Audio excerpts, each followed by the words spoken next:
Welcome to California's Untapped Potential, Embracing Multilingualism for All, a webinar being brought to you by Californians Together. Californians Together is a statewide coalition of advocates, educators, and policy leaders dedicated to advancing equitable education policies and practice for English learners and multilingual students.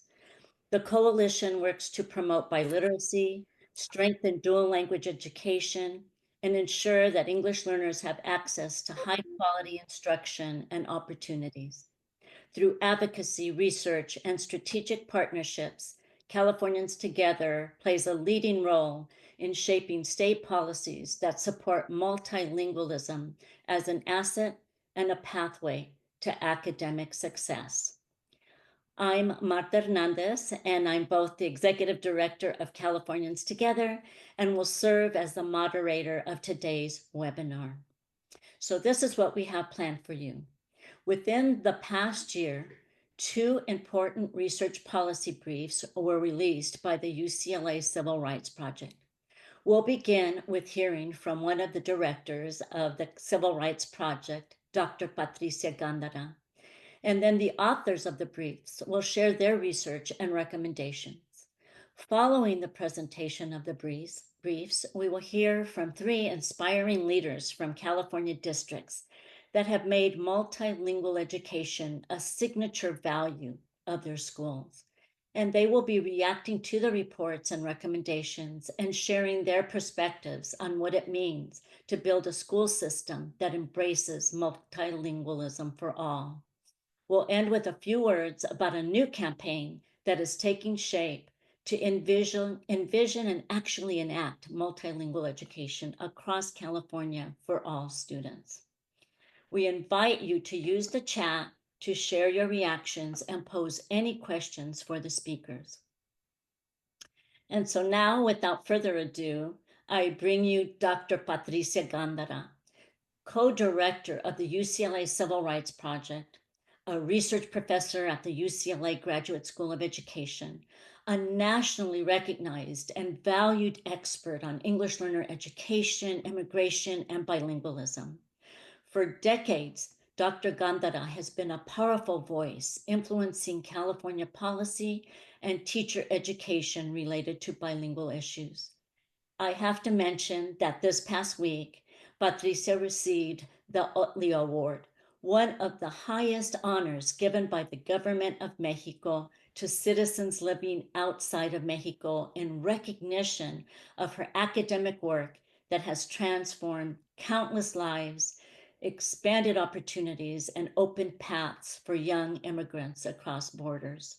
She will start us off today by saying something about why the Civil Rights Project took on these two research policy briefs and share a few thoughts about where we are in California now, today, with regards to bilingualism and bilingual education. So, Patricia, I give it to you. Thank you very much, Martha, for that overly kind introduction. The papers that you're going to hear about today were commissioned by the Civil Rights Project, also known as Proyecto de Derechos Civiles, as part of our 25th anniversary review of the state of civil rights in California and in the nation. And importantly, it was to lay out an agenda for the next 25 years. Of course, when we began this project, we had a federal government that was much more supportive of civil rights, a Secretary of Education who had been a bilingual teacher and principal, and who deeply believed in multilingualism, and a state that had progressive bilingual policies. We had judged at that time that the time was right to really push an agenda of bilingualism for all. Much has changed, but that gives us all the more reason to push ahead, and it makes it even more important that California lead the way. As part of its core agenda, the Civil Rights Project has always had English learners and immigrant students on its agenda.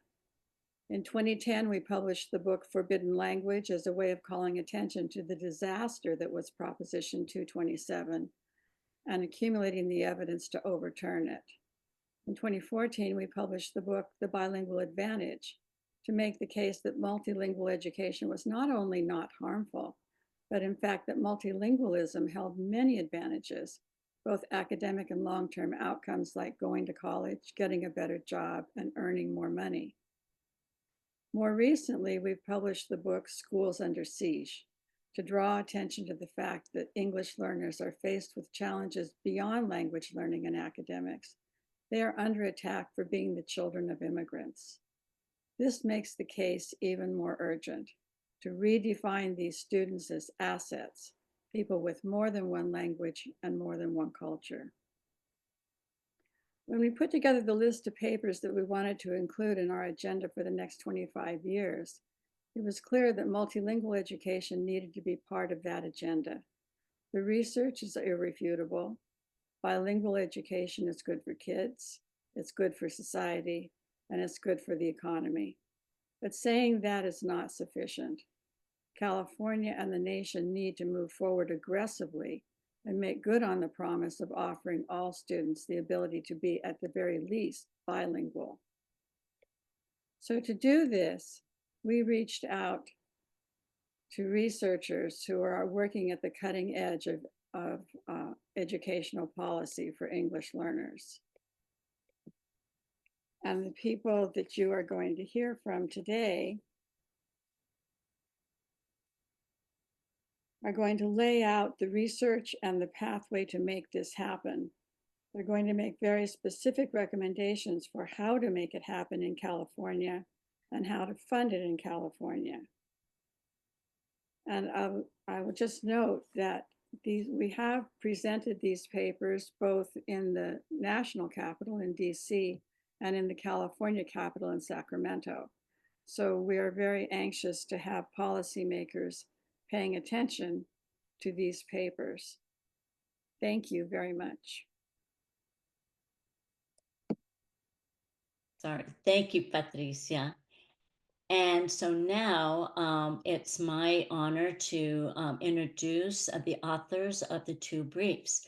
And so with us today, we have Connor Williams, who's a senior fellow with the Century Foundation, Manuel Vasquez Gano, managing researcher with Education Northwest, and Lorna Porter, research associate at West Ed. And so I'll hand it over to you. Thank you very much. We're grateful to be here. As you heard, I'm Connor Williams. I'm a senior fellow at the Century Foundation, which is a progressive think tank based in Washington, D.C. And it's good work if you can get it. I will say that if anybody out there is interested in a job trade, I'd be happy right now more than usual to consider, because it is a difficult time to be in D.C., as we'll talk about momentarily. So we are today presenting on our paper, as you can see here, trying to provide for you a pathway for policies that would make universal bilingual education the reality in California. I'm going to go quickly through some of these initial slides because I don't think there's too many folks who'll be on this call who won't know this. But in this moment that we're living, it bears noting that the United States benefits enormously from its ability to attract, retain, and integrate immigrants into its daily life, into its economy, into its society. We are a very fortunate country to have the kind of linguistic and cultural riches that immigrants bring to our country every day. This isn't just, a professional progressive like me position. This is measurable in almost any study you can do on the impacts of immigration. It's a net gain in terms of almost everything we can measure for our country. These stats speak for themselves. It will not surprise also, I think, most of you on this call to find that California is amongst the most linguistically diverse places in the United States. It has a long history of attracting immigrants and integrating them into the culture, the society, the economy. And the schools play a large role in this. You saw on the last slide that there's roughly 5.1, 5.2 million English learners in U.S. schools right now in K-12. About 1.1, 1.2 million of those are in California. If you add California and Texas together, you're getting very near to 40, 45% of the English learners in the entire country are in those two states. And yet, despite benefiting enormously from the immigration that's brought English learners to their schools, California has not yet done significant amounts to enroll these students in bilingual or dual language or multilingual education programs. It's a relatively low number relative to other states and relative to the rest of the country. So what we're going to do today is these three things, and this is why we wrote the paper. One, share with you the best research that we know, the best research that we have on why bilingualism and bilingual education are so valuable for kids, for their families, for their communities, for their schools, for the broader region, the economy, the state. Also, we're going to identify not just that bilingualism is valuable, because again, I have a feeling that many of us on the call don't need to be convinced of that, and many of us on the call know that. We've seen the research already, but we're also going to try to go to one level more concrete to say that here's the vision that we all share for the state, that we share for our schools, and yet here are the concrete and often difficult, sometimes controversial things we're going to need to do to get there. And then lastly, we want to make sure that everybody leaves this with a sense of where they fit in, how they can make a difference on this. So this is the sad part of the presentation. Changes. Here in DC, as you heard already, this is where we were 6-8 months ago.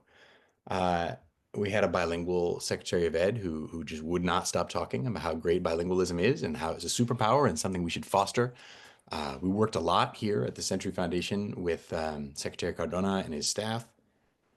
We have, I'm not going to go through them all because it will make everybody sad, but like immense and wonderful things that were happening under the last administration around growing bilingual teacher pipelines, around restoring the Office of English Language Acquisitions authority over Title III, and so on and so forth. That is not where we are today. This slide is out of date already, and I think I finalized it 4 or 5 days ago. I mean, the state of play in DC right now is impossible. It's chaotic.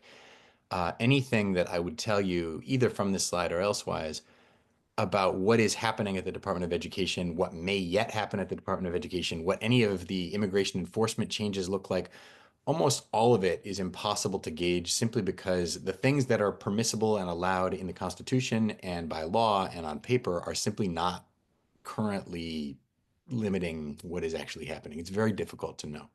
All of that to say, though, is that we're in a very difficult national moment right now around bilingualism and around access to bilingual education, which, as Patricia said, is why now is the time more than ever to press forward at the state level. This is California's opportunity to truly be a leader in this space. And you all know these things, but I'm going to quickly run through them. The beginnings of the pieces are already there in California. The seal of biliteracy originated here, and it's now spread all over the country. The end of the English-only mandate in 2016 with Prop 58 was a major step in removing obstacles to growing bilingualism in the state. Global California 2030 made it clear that put the state's thumbprint on caring about bilingualism and committing to it as a long-term educational objective. There have been some significant investments, the D-Lig program, also BTPDP, other teacher or diversity and teacher training programs that have not carve-outs, but significant amounts of funding that have gone towards bilingual education funding or bilingual teacher training as well. And then most importantly, there's also a very clear vision in the EL roadmap and the master plan for early learning and elsewhere in the state, just articulating that bilingualism, that multilingualism is a clear goal for the state schools. And so the next step is to actually deliver on that. So let me turn to my colleagues to first show you on some of the research, and then we'll move into policies that can make a difference. Great. Thanks, Connor. And so, like Connor said, now I'll transition first to just talk about the evidence we found in our work that really supports, this desire or wish to expand multilingual education. And this isn't a topic that's new. There's a long history and literature base for that looks at how bilingual education impacts students. And I'm sure a lot of you have interacted with this research in the past. And so to get us started, I'm first just curious to hear what research comes to mind when you think about kind of this topic of how bilingual education impacts student outcomes. What's kind of a seminal paper that comes to mind? So you can maybe just type that into the chat.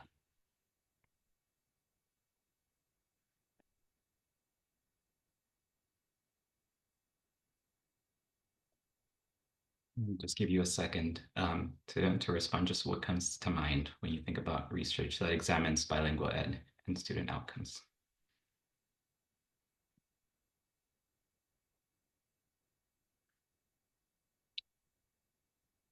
I've already seen a couple of Collier and Thomas, Jennifer Steele et al.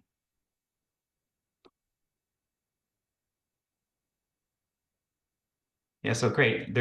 I see, a good familiarity with work, and we'll share some of that. We go on to the next slide. We move on to the next slide, please. Definitely one of the most important or seminal piece that is often cited is this Thomas and Collier piece that looks at dual language education. But as I'm seeing in the chat, there's a long list of work that also kind of finds similar messaging around the benefits of bilingual education. So in the next slide, we try to just compile a little bit of kind of what we found in our own work, where we took this deep dive to examine this question of what are the benefits of bilingual education? How does it impact students? And so here we just try to summarize some of the kind of our key takeaways in the different domains that we examined. And so overall, we found that bilingual education and bilingualism benefit students across multiple domains. And we tried to go a little bit deeper and see where we see a really strong evidence that's supported by really high quality quantitative research, as well as where we see also evidence that's supported by maybe not with the same level of rigor. So I'll spend a little bit of time just digging in a little bit deeper into each one of these different domains. And so in the next slide, I'll start with just academic outcomes. Here we found that bilingual education improves the academic achievement of multilingual students. So this is looking into ELA and math. And so from what we found from meta-analyses and reviews of research, so these meta-analyses look at a large number of studies and tries to estimate what is the overall impact. We found that on average, bilingual education improves math and English language arts scores. And so the longer students participate in programs, usually the better the outcomes are. And some of this, these findings from these kind of large bodies of work are confirmed by fairly rigorous studies. So for example, an experimental study that was mentioned in the chat by Steele et al. Looked at when students are assigned by a lottery, what were their outcomes? And so this is one of the strongest designs. And overall, I found that positive results around English language arts participating in dual language immersion improved English language arts outcomes. In other studies where we follow students from kindergarten to later outcomes, we also see these benefits in academic outcomes. Moving on to the next domain where we also see strong evidence of bilingual benefits. When we look at language development, so this is looking at how it supports both English language development and the student's home language development. In studies that we reviewed, we saw that it increased the likelihood of reclassification from English learner services, especially if you follow students throughout their K-12 trajectory. And it also, in addition to boosting their academic outcomes and English language development outcomes, there's also benefits in students maintaining their home language. And that's just understated and really important for somebody to maintain that biliteracy. In addition to just looking at some of these outcomes that are based in just in assessments, there's also other domains that we need to consider when we're thinking about the overall benefits of bilingual education. And so from the research that we reviewed, there's also this pattern of the benefits in helping students feel more welcomed at their school, as well as helping parents be better able to engage with schools. In work that we saw benefits of students having a higher sense of belonging and helping them develop greater confidence. And in some of these settings where the English learner label that is placed upon students comes with a negative stigma. We see that in bilingual settings, this kind of label, the stigma and negative perception on this label is buffered by kind of this bilingual setting. And just overall, these settings help families more easily engage with schools and reduces some of those language barriers. And in these kind of like longer term, there's also evidence to think about and see how bilingual education supports kind of post-secondary access and eventual earnings. So in multiple studies, we saw that participating in these programs lowered the likelihood of dropping out of high school and higher likelihood of post-secondary enrollment. And when we think about further, and how maintaining multilingualism is rewarded in the market, there's some work that looks at just what the premium is and found that individuals who maintained bilingualism earned $2,000 to $3,000 more per year than those with limited bilingualism. So it's also important to think about just the harm that can be done when we don't help students maintain that biliteracy or multiliteracy in the longer term. So moving away from some of that subtractive education. So I just threw a lot at you. Tried to kind of give you what took us a long time to do in a couple of minutes, but here are just kind of a couple of key takeaways for you.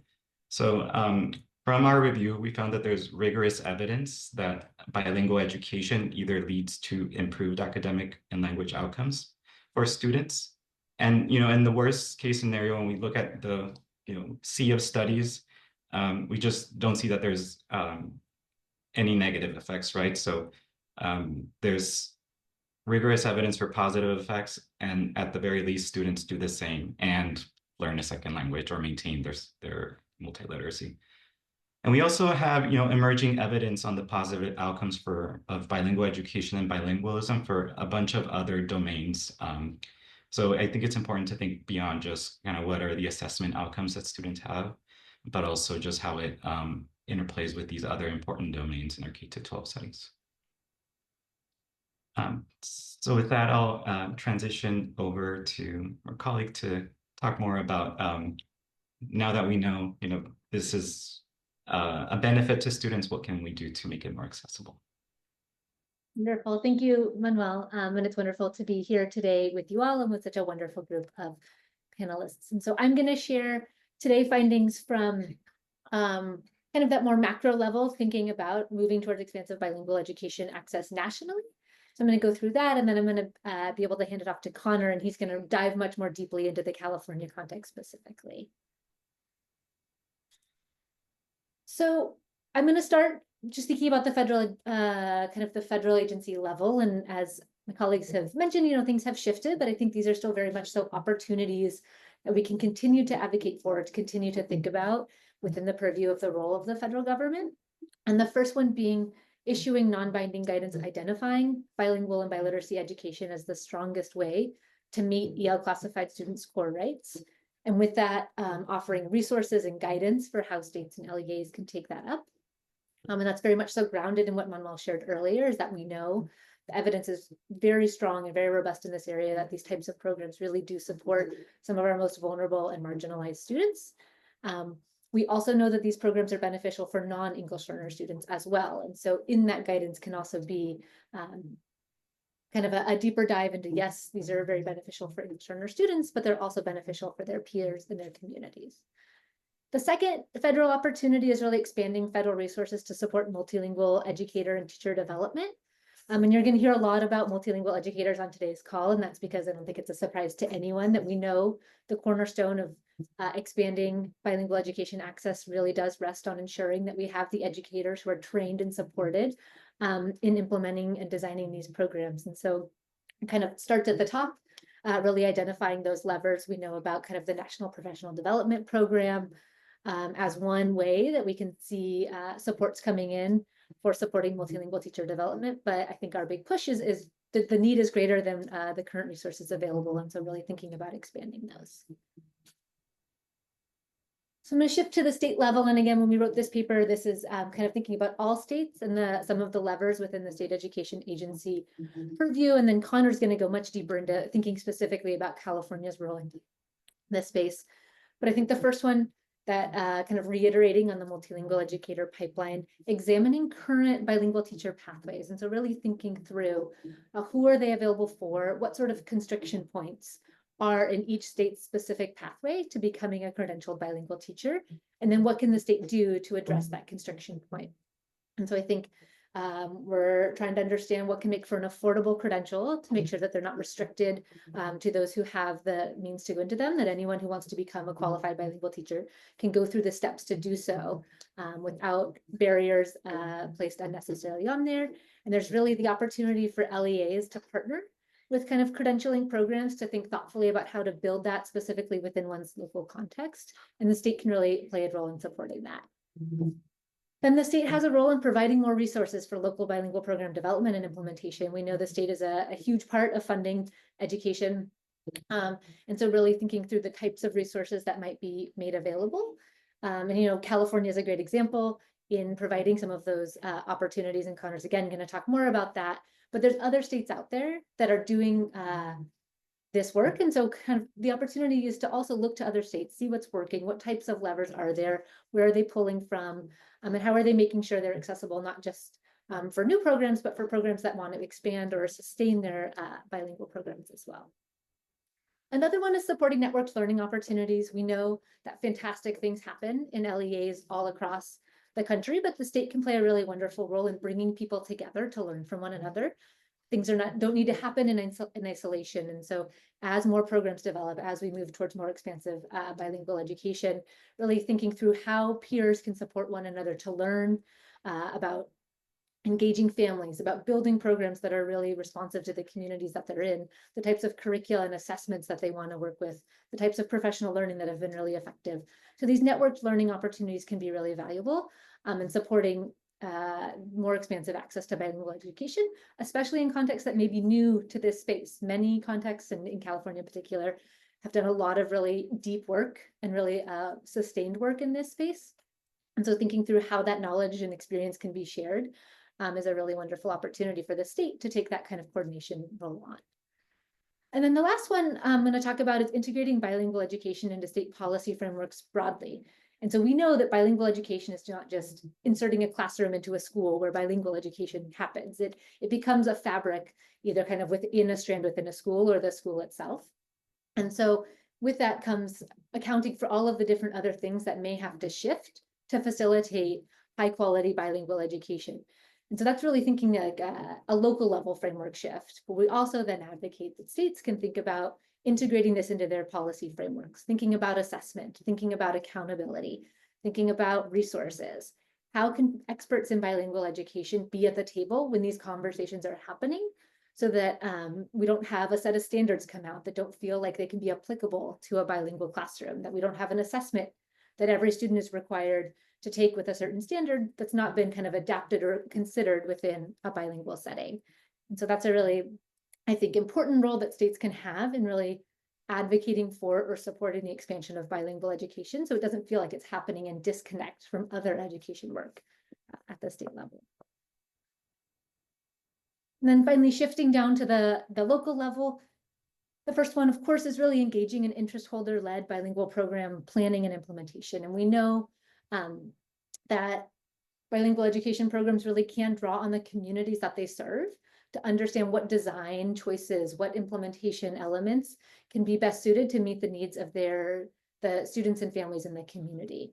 And I think there are, again, really wonderful examples of how LEAs are going about the thoughtful planning process, but really ensuring that it's happening in conversation with the community so that those programs can be responsive and they can be serving especially our English learner classified students and are set up to really facilitate access and then also support success.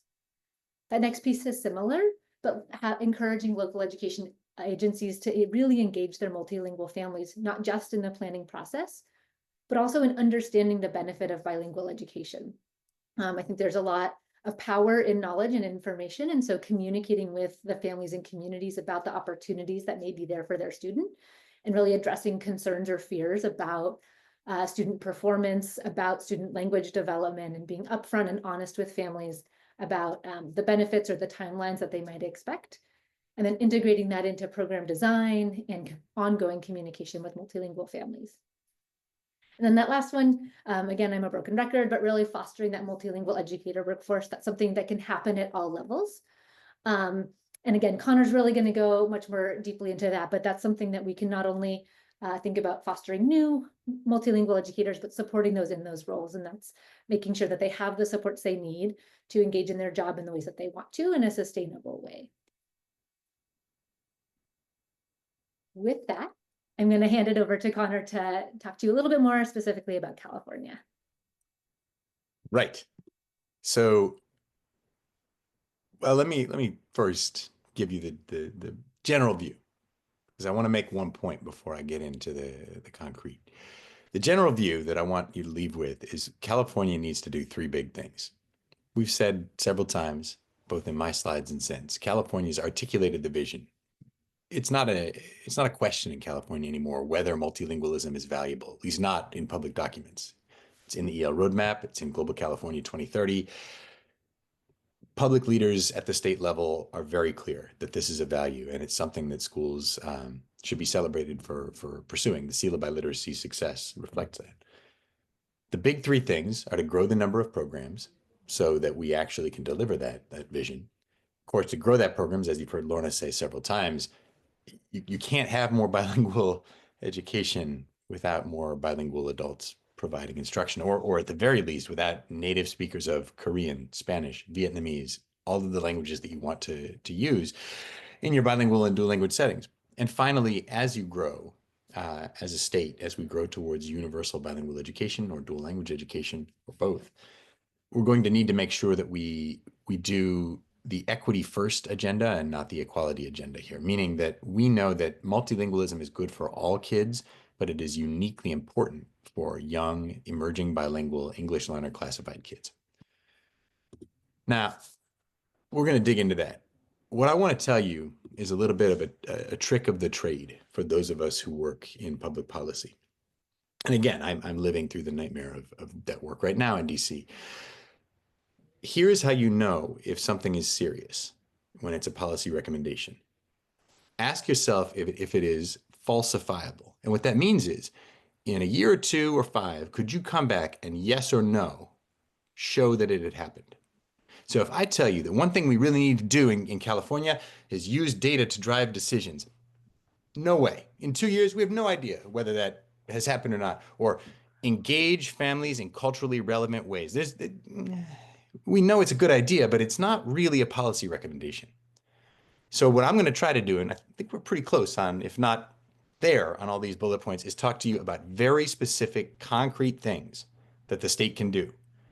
So first of all, if we're going to grow bilingual settings, this is not that complicated. There's like 2 big things you can do. One, and I'm a professional progressive in ed policy, so our kind of default is like, hey, we should put some more money in this. That's usually a good answer. It's not even like a joke. It's what progressives say because it's true. If we want more dual language programs, if we want more bilingual education, just got to fund it. That's like problem number 1. There need to be resources to make this happen. Texas is flagged there in the parentheses because in Texas, like in most states, districts get a little bit of bonus money for their English learner students. It's a weighted school funding formula. Unlike every other state that I'm aware of in Texas, districts that enroll their English learner or emergent bilingual children into dual language programs get even more money, meaning the entire state's education system is tilted to give more money to districts that prioritize dual language, multilingual settings for those English learner students. California could absolutely do that. It would be a great idea. If in your LCFF funding, you got bonus funding for every student that was an English learner classified student that was enrolled in dual language, that is absolutely a falsifiable policy recommendation. It's something that the state could test, it could do. It would cost a lot of money, but it would be a really good idea. And it would put concrete resources behind the existing state vision around multilingualism. We've also put a bullet in here about the existing investments in transitional kindergarten and the needed investments in secondary dual language, in part because there isn't enough right now attention paid to secondary for multilingual education. There's just not a really clear replicable model that's in use in lots of places that we know how to use everywhere else. So we need more energy and more attention, more resources there. And TK is a large existing investment. In the early years, that's the time when bilingual interventions are the most successful. Insofar as we have many billions of state dollars there already, there should be special attention into making sure that as many of those settings as possible can be bilingual.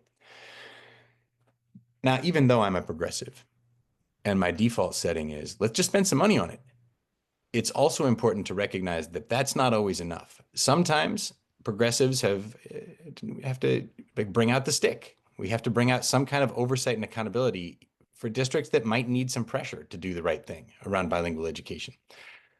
This first one's going to sound insane in California because I know it's nowhere near where the state is right now. But it's relatively common in states across the country to say, look, if you've got as many as 20 or 25 English learners in a grade that speak Spanish at home, or they speak Hmong at home, you have to offer some form of bilingual or dual language education to them. Again, nowhere near where we are in California now, but that's what they do in Texas. But not just Texas, that's what they do in Wisconsin. They do it in Illinois, New York, Connecticut. This is a relatively common policy elsewhere in the United States. It's not without its challenges, it's not without its flaws, but it's a very clear idea that would work. Two, it's possible with somewhat less pressure to just make transparency the lever that we use to try to advance bilingual education, to say, look, like we want to know the English learner progress, English learner proficiency progress that your students are making. We want to know how close they're getting to full proficiency. But why don't you just go ahead and measure their Spanish language proficiency too while you're at it? We want you to publish that too. We'd like to have those data. Or for that matter, their Cantonese speaking proficiency, their Cantonese reading proficiency. We'd like those data. And as you know, in public education, when we measure something, even if there's no official pressure attached to it, that tends to get people to pay more attention to it as well. And finally, and this is a more California specific idea, which is not in place in a lot of places, would be to say, look, in your LCAPs, if you have persistent challenges at advancing the language or academic development of your English learner students, after a couple of years, we're going to ask you to come up with some new gap closing strategies in your next round of LCAPs. And in fact, we're going to say that if it's been a problem for a while, we need you to go ahead and just commit to investing in bilingual or dual language education. As you've heard many times, you just can't do that without more teachers. So what are we going to do about that? This is the least falsifiable thing I'm going to recommend to you today, is that you should launch a task force. It's much like you should do more research. It's a really popular recommendation because it doesn't offend anybody. Task forces, by definition, just study problems. They don't always solve them. But this is a thorny one, and it's important that California get it right. So the last two of the bullets on here, and there's sub-bullets, there's some ideas about what I suspect the task force will find and ought to do. One, again, we need more resources. There just aren't enough. One of the challenges of 227, the English-only mandate that we haven't, I think, paid enough attention to is it didn't just make K-12 largely English-only.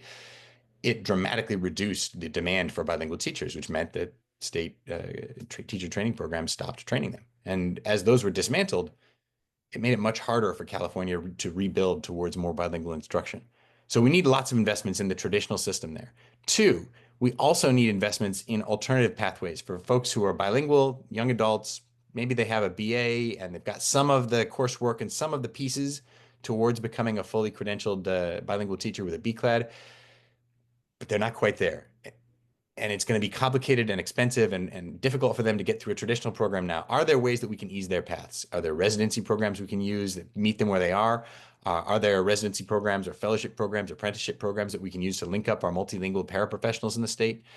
And there's other bullets in here, things around providing scholarships or loan forgiveness to bilingual teacher candidates if they serve a sufficient number of years in bilingual classrooms, or stipends to make student teaching paid as opposed to unpaid would be an enormous advantage to growing bilingual teaching force in California.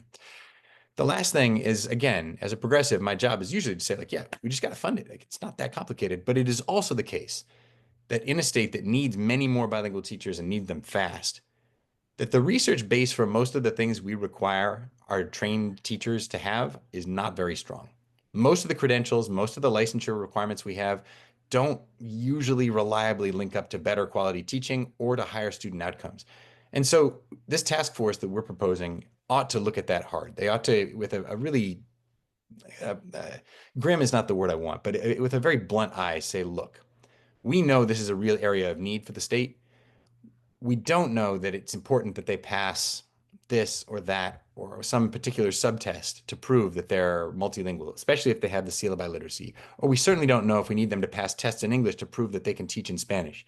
Or perhaps we're willing to give them some additional flexibility to demonstrate their competency in other ways so that they can get into the classroom as fast as possible. Finally, in a state like California, and I know whereof I speak because we've done a ton of research on this at the Century Foundation, a lot of it focused on DC, where I live, where our dual language programs are being gentrified and colonized at truly alarming rates.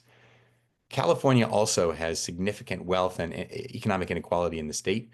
And so as bilingual education and dual language programs grow, there's going to be tipping points in different communities where suddenly the fact that multilingualism is good for all students will start to obscure the fact that it's uniquely important for non-native speakers of English, for people who are native speakers of the program's target non-English language. Usually in these communities in California and elsewhere, that's Spanish, but not always. So that's to say that California needs to grow these programs with particular specific, again, falsifiable policies that say we're going to reserve X number of seats for the native speakers of the partner languages for Spanish dominant children. We're going to weight lotteries when we're using enrollment lotteries. And then as we grow supply to actually meet demand from families, then we should also be looking for ways to make sure that we don't make bilingual education into a segregated program for only Spanish dominant kids. We want to make sure, because the research is encouraging, that linguistically integrated, diverse, two-way dual language programs are even more effective for our EL students than other forms of bilingual education. I want to leave you with the last thing I'm going to say in this presentation with this stat at the bottom. I think it's a marker of how far we have to go. Is that there were just short of 72,000 seal of biliteracy recipients in 2024, and not quite 29,000 of those were current or former English learners, RFEPs. That's just a sign that despite California's linguistic diversity, there's so much more that we could do. So on that note, let me hand it off. Thank you, Connor. I'm just going to kind of wrap this section up with a few critical considerations to think about as we move towards more expansive bilingual education. So the first one is really just thinking about creating a policy context that's flexible yet effective. And so it's resulting in more expansive education, but these are not one-size-fits-all programs designed to check a box, but are really high quality, designed to meet English learner students' legal rights, and are culturally and linguistically responsive. And part of that is just creating space for LEAs to adapt what we know about bilingual education program models to fit their unique context. The second one, which we've talked about quite a bit, is allocating sufficient resources. It's not enough to require a program. You have to make it possible for people to design and implement them within the resource-constrained environments that many schools and districts often operate. And then the last one Connor also spoke to is avoiding to create segregated environments, and dual immersion programs kind of build integration into their models. But in situations where those not are possible, just making sure the design does not feel exclusionary and really attending towards creating integrated experiences throughout the day. And then the second kind of set of critical considerations is sustaining bilingual education through secondary school. And we know that this is kind of a challenge nationwide, is thinking about ensuring that programs don't stop as students kind of move from elementary to middle to high school. And so part of that's making sure funds are not tied to EL classification and will dry up when students reclassify. And then making sure that there are staff who can teach in bilingual programs, but can also teach some of these maybe harder to staff subjects, so that being in a bilingual program doesn't mean that a student doesn't have access to the same course opportunities.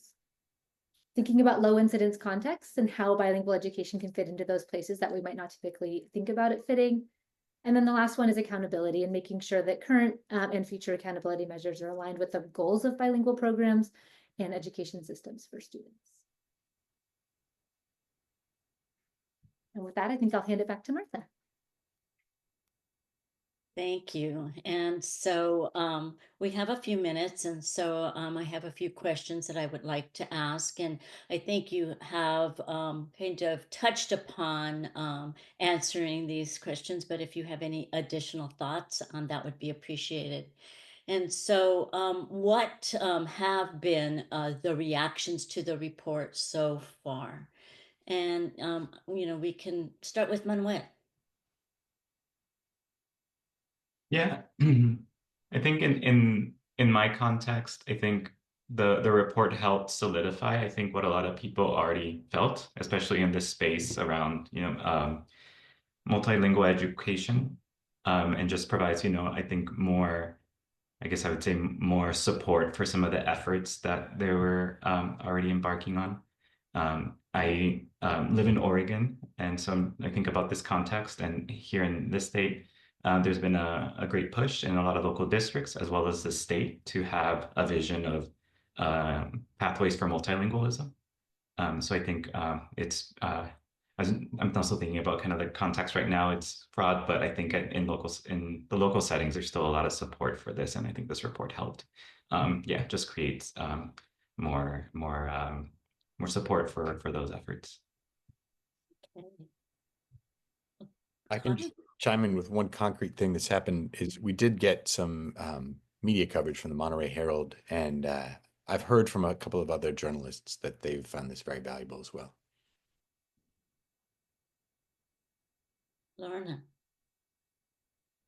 I think kind of echoing my colleagues, and I will say too, I've heard in California, like a group used the report kind of as a talk piece to come together and really think about different roles and strategizing. And so I think a lot of putting to paper what many of us know or many of us often talk about, but try to kind of collapse it all into one document. I know we tried very hard to keep it as short as possible, and that was quite a challenge because it's still very long.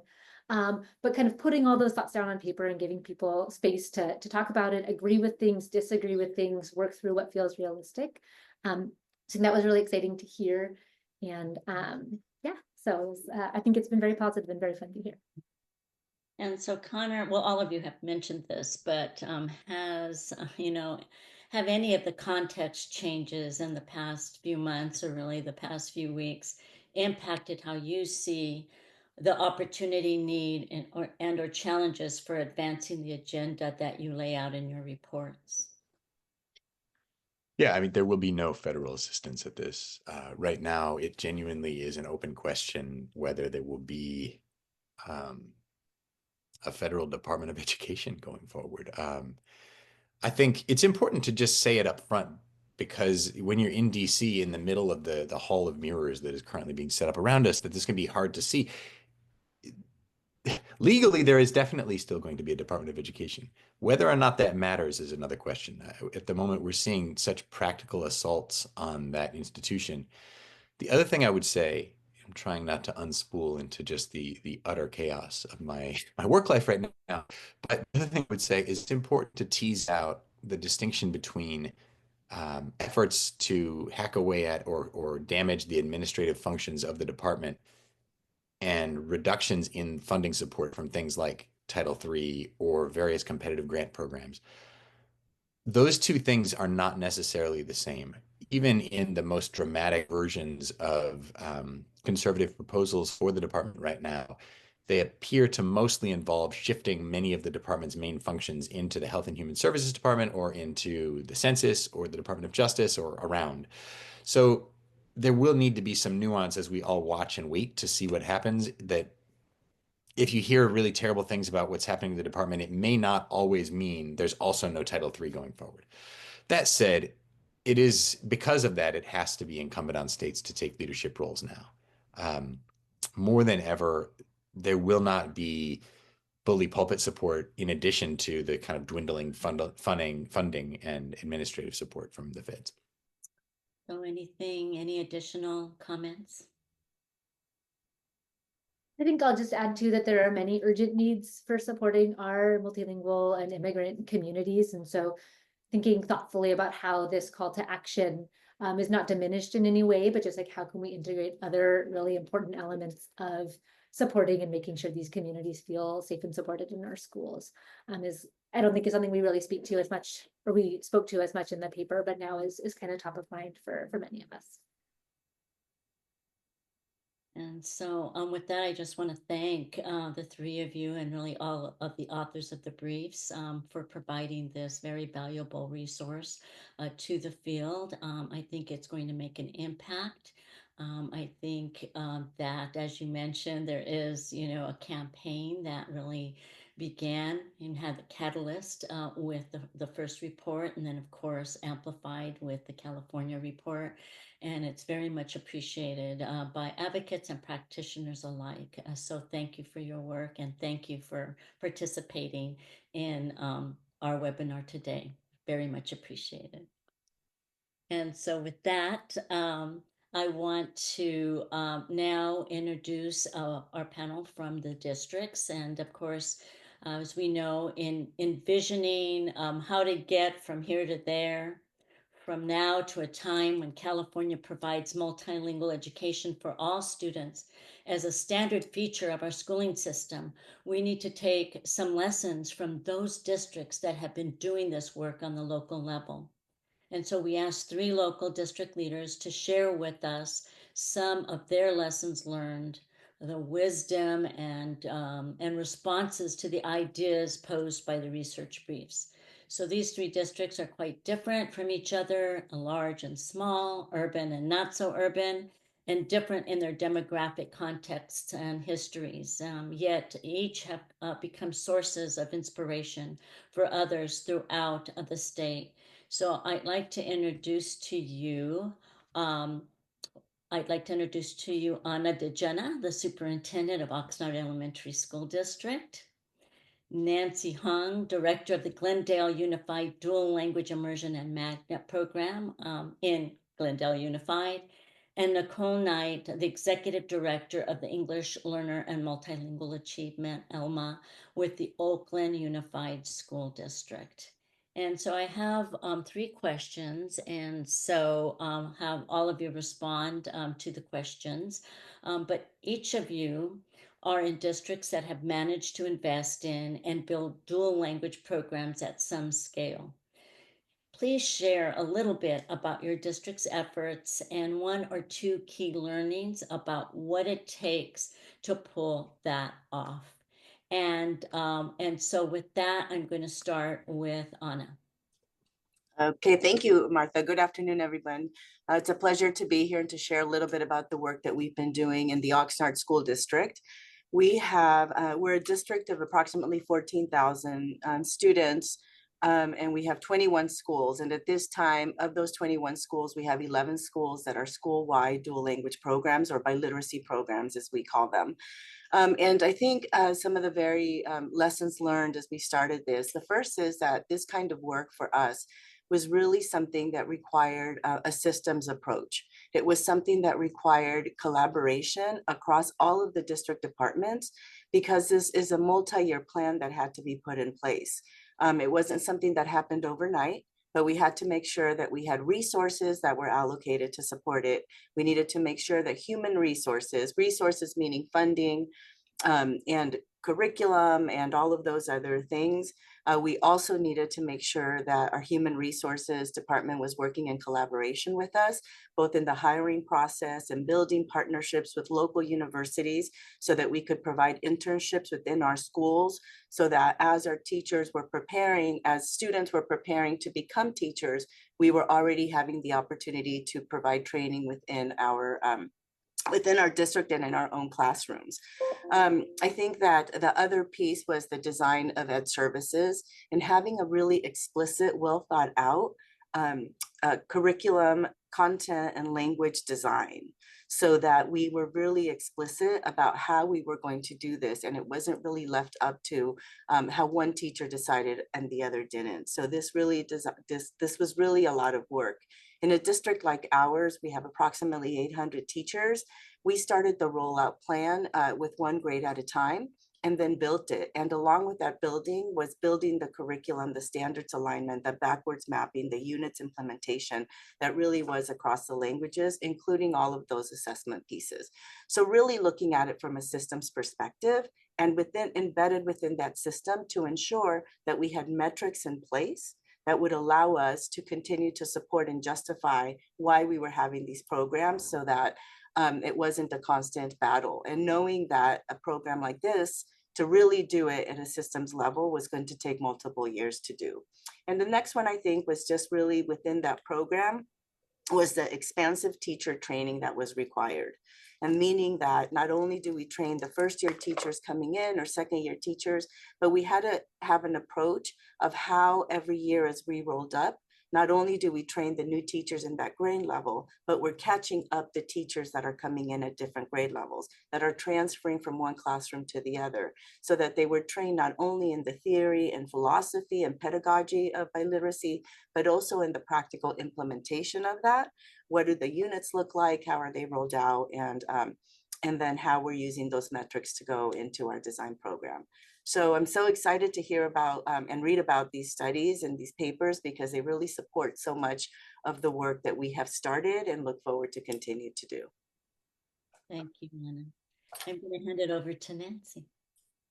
I really appreciate Anna's answer. It's just so detailed in terms of the level of attention that a district needs to have in order to successfully implement this, because it is a multi-year process. But I'm going to take a slightly different perspective on what it takes to really have a successful program. I think at the very start, you have to have the Board of Education's commitment. It cannot be a program that comes and goes with the times when financial times are favorable or when it's popular to have it.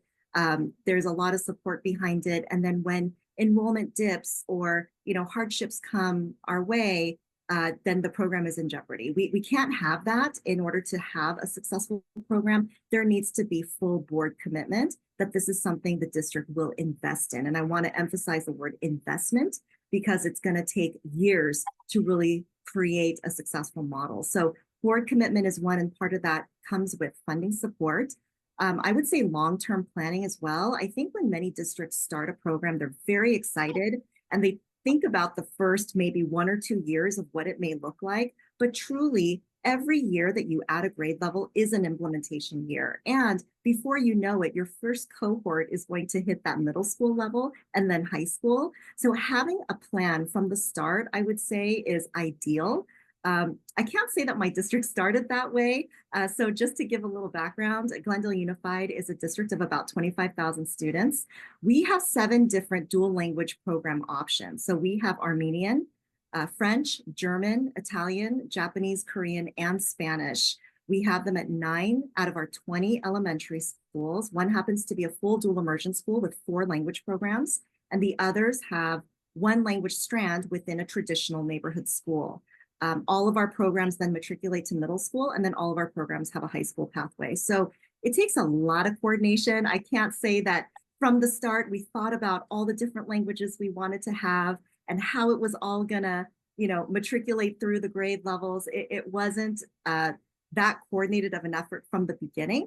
But I can tell you that as we added on languages, there was a lot of learning behind that. But in hindsight, now that we are 22, 23 years in this process, we've learned that long-term planning is so essential. So if there are districts out there that are looking to start, or they're young programs, I would really urge them to look at, 10 years out for that student. What is that student's experience like going through that DLI program in your district? And then the final thing I'll say, and I think this is absolutely essential to the success of a program, is your community support. More often than not, when I go to conferences or national gatherings, folks will ask me, why do you have an Armenian program? Well, we have an Armenian program because a significant portion of our community comes from the Armenian community, and they're Armenian speakers. And a lot of them are our English learners. It makes sense for us to have an Armenian DLI program, and it's one of our most popular programs that I would love to expand, but that's the reason why we have it. So I think it's important to look at your community context and see what languages make sense to have in your district, and also to have that parent partnership piece and community partnership piece, because this isn't something that should just be owned by the people who directly work in multilingual programs. This needs to be a collective effort of support from the entire school community, and that extends beyond the school district. So I would really foster that community support and advocacy from your parent community and your community at large for the sustainability of your programs. Thank you. And now I'm going to hand it over to Nicole.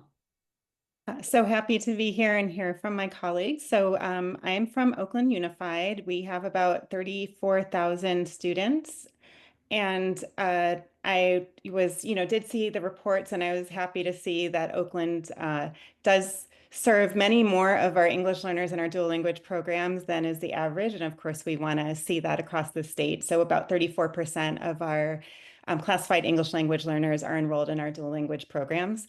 I would just underscore what my colleagues said around the need for central office support for board support for leadership. We can't put the burden of dual language programming and development on sites. And at the district level, we're saying we shouldn't have to hold it as districts, right? We want the state support as well. But certainly we need to see our role in central office as creating the infrastructure, the structures and systems that orient our systems, our assessment systems, our enrollment systems, our funding systems, for our dual language programming in addition to our other types of programs. I can't credit myself, and I don't know who to credit for this, but I heard, and I love this, if you have one dual language program in your school, you are a dual language district. And so what are we doing as a district to really provide that service? The other thing that I would say, Oakland is an incredibly diverse city and district. According to World Population Review, we're the fourth most diverse city in the country. And so if we're not careful, our diversity and our differences can divide us. And so we really have been thinking about how language can bring our communities together, and definitely heard Connor speak to the gentrification and colonization of dual language programs, which is absolutely a concern that we all should be looking out for. How do we make sure that our dual language schools are really centering the needs of our multilingual learners? At the same time, we do have populations of low-income English English-only students, of Black students who also have been excluded from opportunities of multilingual education. And so we also want to make sure that we're thinking about our equity issues more broadly. I have more to say, but I know we have 2 more questions, so I'll stop there. Thank you. And so the second question, when you reflect upon potential state policy establishing bilingual education as the standard program for our state and consider needed state leadership and investment to bring that about, what do you envision that might look like? And I'm going to start with Nancy this time. Okay, I'll try to keep my comments rather short, but when I think of the word investment, and I think Connor may have spoken to this, but funding is so important. When I look at some of my other colleagues here at my district office who oversee different programs, there are certain programs coming from the state that invest millions of dollars into it, like CTE, for example. And I'm not saying that that's not important as well. We want our students who will become eventual, citizens and workers in our communities to be well prepared for that workplace environment. But also we need to see that kind of investment in our multilingual programs. So I do think that that is essential, because that funding will then go towards staff recruitment, curriculum development, assessments in the target language, and not just to measure how are they doing in language arts, but any assessment that comes from the state. If the student is in a dual program, there should be another language option. So to have those things in place takes funding. Also, I want to emphasize the need for standards-aligned curriculum in the target language, especially across content areas. So in a district like mine, where we have 7 language options, it is not necessarily available to have standards-aligned curriculum in Japanese, standards-aligned curriculum in Korean, that address our math standards, our science standards. So there's a lot of work that we have to do as an individual district in order to make those materials available to our teachers, so that that's not an additional burden on their workload. They're busy teaching and planning and grading and all of those things. So to have that curricular support would be really essential. And then I just want to speak to the teacher development piece, and Anna spoke to this as well. I think it's, the investment that universities make to prepare our teachers to come into the dual language classroom is also very important, but also once we have them, it's a constant investment in our teachers. So we're not just going to hire them and let them go. there needs to be constant touch points, articulation, collaboration among teachers, and developing them as professionals so that they could be even more effective year after year. And again, all of that takes an investment of funds and time to be able to create that space for teachers to continue their learning. So I think that when I think of investment, those are the few things that come to mind. Thank you, Nancy. Nicole? I was so excited I did some homework and read the reports, and of course heard the presentations today, and so excited of like, yes, streamline credentialing requirements, yes, the investments, yes to TK and secondary, yes to making some type of programming mandatory in our districts that have multilingual students. I do want to say I have concerns about a universally applied threshold formula, that was mentioned. We see it in other cities across the country. At one point in time, California did apply that type of mandated bilingual education based on 20 or more students at a grade level. What I would like to see is flexibility at the district level for what we can do with quality. And I'll just give a really quick example. And Nancy, you alluded to this a little bit. And how do we find high quality instructional materials in all of these diverse languages that aren't readily available in our, from our publishing field?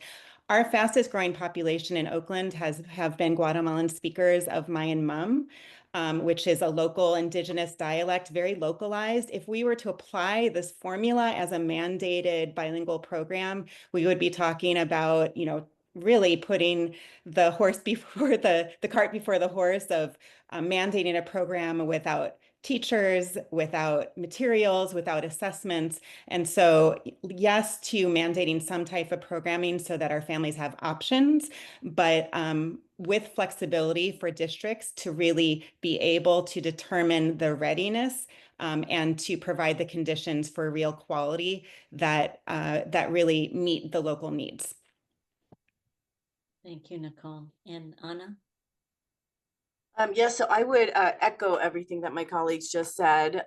There's so much to it, and part of it, I'll start with the idea that Nicole just shared about quality. I think that's such an important piece that we can't forget, because I am quite concerned about the idea of mandating something for the purpose of participation without having a quality development of the program, because we want to make sure that as we're putting our most marginalized student, or we're offering an opportunity for our marginalized students, our emergent bilingual or multilingual learners, that we're providing them an excellent program. An excellent meaning that it's been very well thought out and planned out, and that we're not just doing it because we believe in the concept, but that we've actually invested in the development of a high quality program. So I think that's critically important. I think that I would also echo and say that ensuring that our teachers have what they need. And sometimes when we're developing programs, because I think in the state of California, we have, a couple of standard-based programs in one language versus the other. I think what we are still not yet fully implementing or have is the program that teaches a child who is entering a biliteracy program. So not separating Spanish time to English time and here's to curriculum, but how do I make sense of this? How do I teach all of that I have to teach? And at what point do I introduce what standards so that each teacher isn't having to develop that? So when do I teach the similarities and differences to make sure that by third grade, all of my students have the necessary standards on foundational literacy and critical thinking pieces that are across both languages, because there are differences. So creating programs and trainings that really are targeting a biliterate brain and biliterate instruction, as opposed to monolingual one and the other. I think that's going to be critical.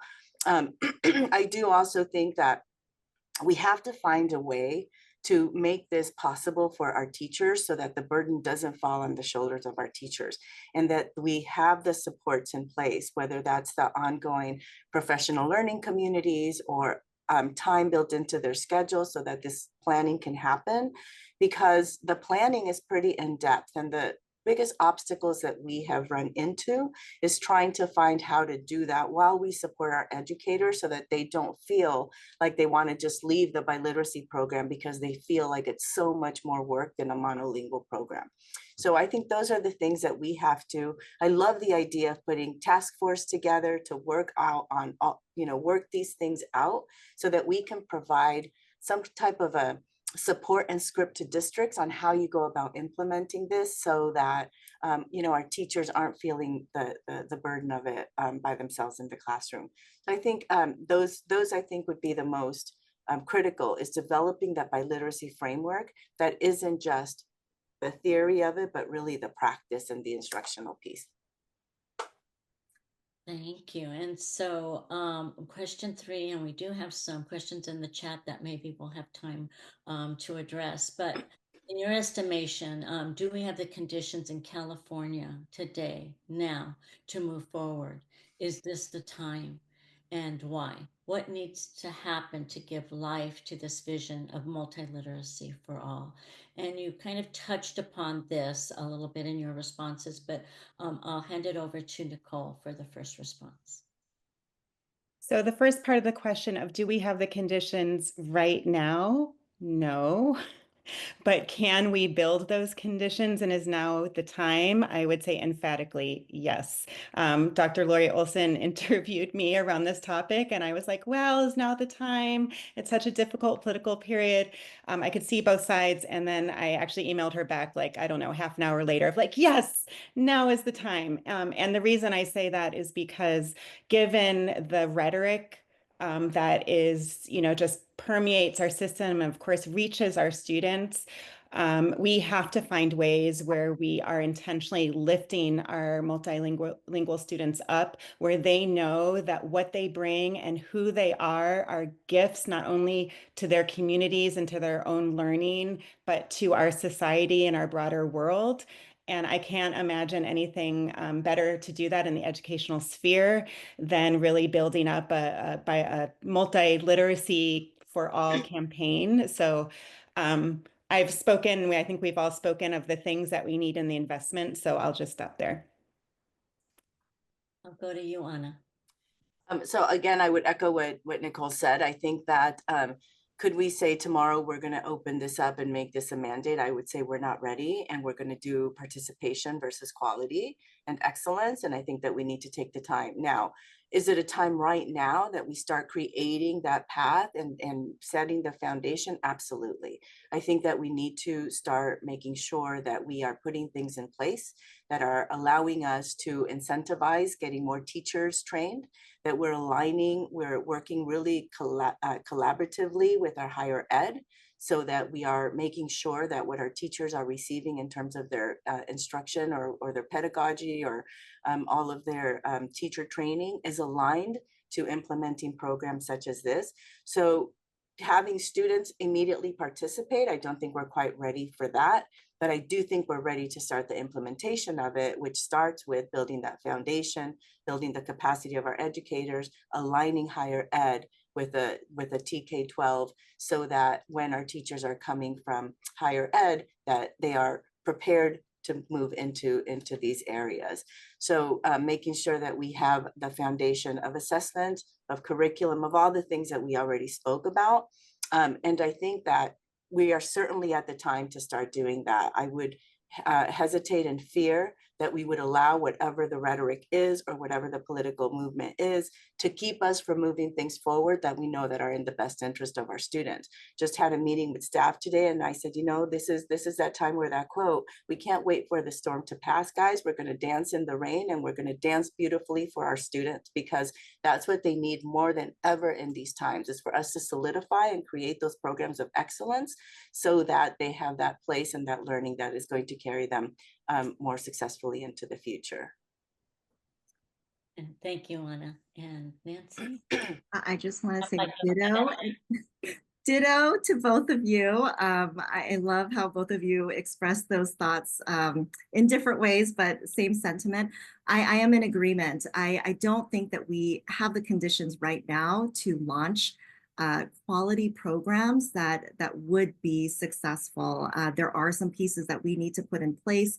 And I think, overall, I really feel like there are places that are just so ready for their district to launch DLI. I mean, they want multilingual programs for their children, or they want to maintain their heritage language. I think there's a lot of desire and need for that. So in that sense, the conditions seem right. The soil is, very rich.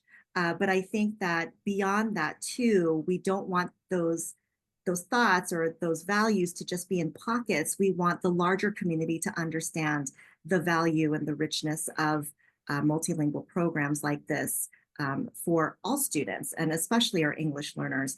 I want to say one very important thing that, the thing I love about supporting our dual immersion programs is that they honor our students' linguistic and cultural assets. And that is such a beautiful space in the classroom when we see them for all that they bring into that classroom space. And I want us to be able to continue providing that and expand that for more students across our state. So yes to the work of pulling up our sleeves and getting to work on this. But again, can we do this tomorrow? No, we want to do it well. Okay, and so we do have a question about, building programs by grade level from the bottom up. And we also heard Connor speak of TK and secondary as priorities. Any thoughts about what makes sense as a state level approach in terms of how to build? Where should we start? And I really only have like about a minute. So if any of you would like to kind of take a crack at a response. Well, I can take a crack at it. I mean, I think that it's important to build from the state perspective, to build it up so that we are able to, because we have to think about two groups of educators that we're doing this with. We're doing the ones that we want to get at the university level to come into us, and how do we start training that pathway? But the reality is that we have lots of educators currently in our classroom that we need the opportunity to then go back and train and make sure that they are that they have the skill set necessary in order to roll these programs up. And so I think that doing it all at once might be, we're going to lose a lot of our educators. And what's going to happen with our educators who are English only speaking, and how do we bring them into this so that there's not a divisive program, but an inclusive program for all, and it doesn't become a them against us kind of situation. So I do think that rolling it out is a good approach, at least that from my perspective, because it gives us the opportunity to implement and then pivot and correct and fix and improve, so that as we grow from year to year, we're doing that.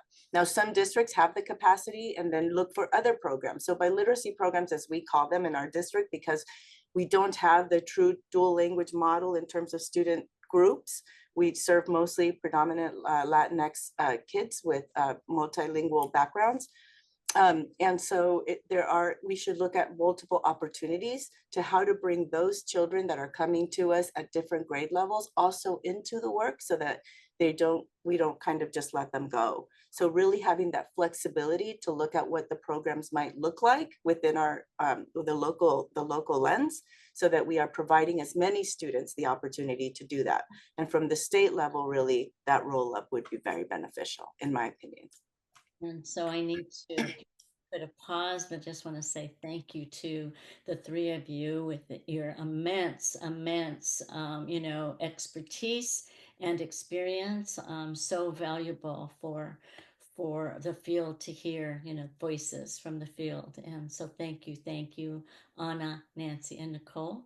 And at this time, we are going to have a poll. I believe it's not this slide. There we are. Let's take a poll. And so the question is now the time to move forward to build the conditions and policy for multilingual education to be the standard for California? And this, of course, is to begin the work towards this vision. And so if we could launch that poll, please.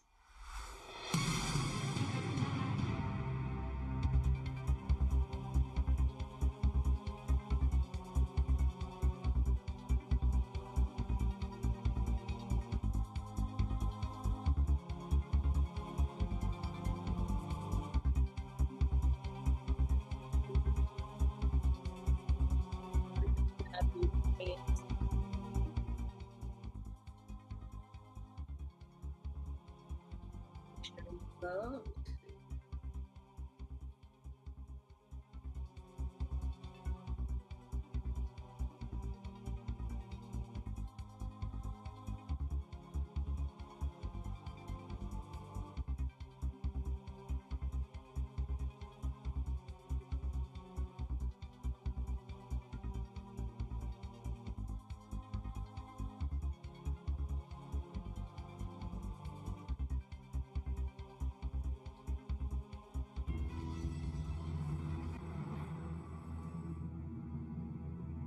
So overwhelmingly, we have 88% saying yes, let's move forward. And we have 12% saying perhaps, with no one saying no.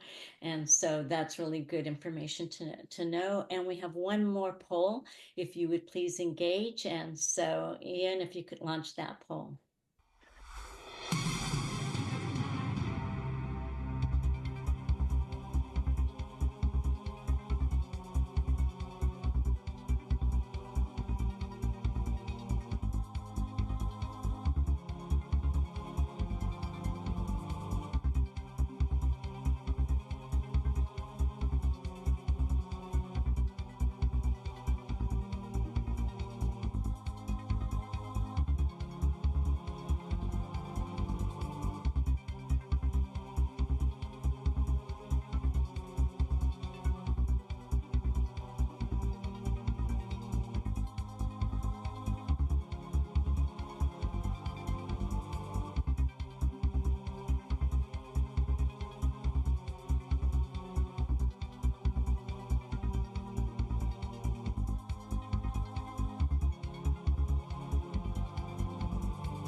Well, we have really kind of even response for all of them, although 83% for bilingual teacher supply, 79% for an assessment and accountability system that embraces bilingualism, 58% public attitudes that value bilingualism, a funding formula that adequately incentivizes and supports bilingual dual language programs, 79%, 19, and then a research set of varied multilingual program models for different demographic contexts at 63. So all aspects are very important. And there was, of course, other, but interesting that all of these are very important. I just want to close with a brief kind of overview of what's been happening with Californians Together and the multi-literacy campaign that we are launching. Over the past year, we have been talking with people throughout the state about the potential for a campaign for multilingual education for all. And we've asked about the value of this goal for our state, California, and what it would take to make it possible to implement this vision, and about their sense of the pluses and minuses of moving forward at this time. And so we've heard people talk about the concerns and challenges of doing so. And so those concerns include, of course, the increasing anti-immigrant rhetoric, concerns that the public wouldn't want it, the lack of capacity to deliver dual language education. We've cited the bilingual teacher shortage, and the persistence of a monolingual English lens and bias, as well as competing priorities and initiatives, just the overwhelm and the fact that districts at the state level, there's little bandwidth. But we also heard people speaking about the importance of such an undertaking, including the fact that research on benefits is strong, right? We have our two briefs and all of the other research, that there's pride in California as a multilingual, multicultural, diverse state. And we feel that public attitudes are more supportive of bilingualism, obviously, as compared to the English only era that we, had for 2 decades. There's a strong knowledge base about effective practices and programs. In other words, we know how to do it. And there are pro-bilingual policies and a visionary assets-based policy at the state level with increasing numbers of dual language programs and more advocacy organizations and networks supporting the notion of multiliteracy for all. And so we, of course, know that California, has always been a powerful part of our nation's efforts to build schools and that embrace a culturally and linguistically diverse people. From the 60s, the 70s, the 80s, California led the nation in establishing landmark court cases to end ethnic and language segregation, to establish the rights of English learners, to equal educational access, to create program and practice models of effective teaching, to establish what bilingual and dual language education can be. But we've also weathered tough areas of backlash with a series of public ballot initiatives that basically installed English-only education in our state for several decades. And then, however, we have also built back from that more exclusionary time to create a strong set of state policies calling for and celebrating and supporting multilingual education with the first state seal of biliteracy that grew into this national movement. So now every state in the union has a state seal. Our visionary English learner roadmap policy, Global California 2030, that sets goals for multilingual programs. And so, with that, this is our time again to set a new precedent, a new model of a state that firmly embraces the value of multilingualism, the California way, proudly diverse, sitting on the Pacific Rim with a global economy dedicated to preparing our students to thrive and lead in the 21st century. And I just want to thank you for joining us and supporting us on this journey to embracing multilingualism for all in California.